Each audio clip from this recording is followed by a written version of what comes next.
Who doesn't love a box joint? They look good, they're strong, and they're very satisfying to produce when you're well set up. In this video, students at RTC Cabinetmaking in Montreal show you how to set up and produce accurate box joints. The key to a good setup is having three things exactly the same width: the dado blade, a wooden block to index the cuts, and the space in between.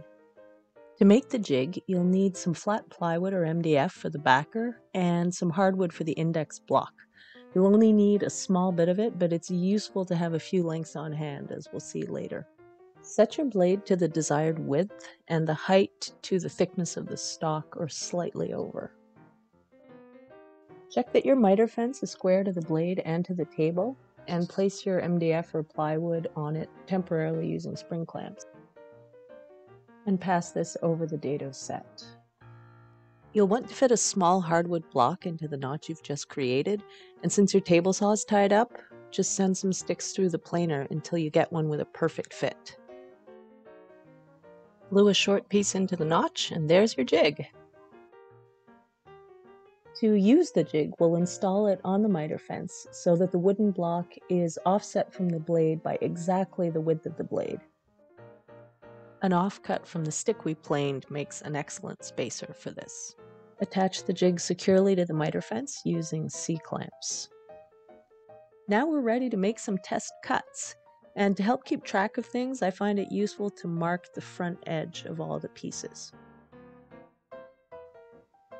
The first piece is cut with the front edge butted up against the wooden stopper block.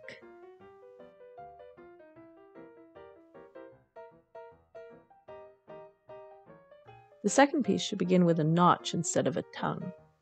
A good way to set it up is to take your first piece flipped over so the front faces the front of the second piece.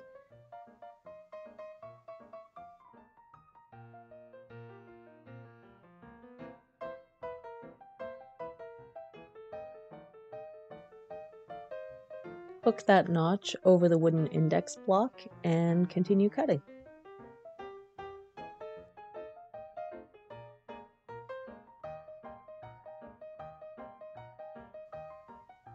Once you've cut your two test pieces, you may find yourself with a joint that's a little loose or a joint that's a little too tight. You can fine-tune the fit by loosening the C-clamps and moving the jig a tiny bit along the miter fence. For a joint that's too tight, you move the block a little closer to the blade. For the joint that's too loose, you'll move the index block a little away from the blade. And that's it. Have fun and work safe.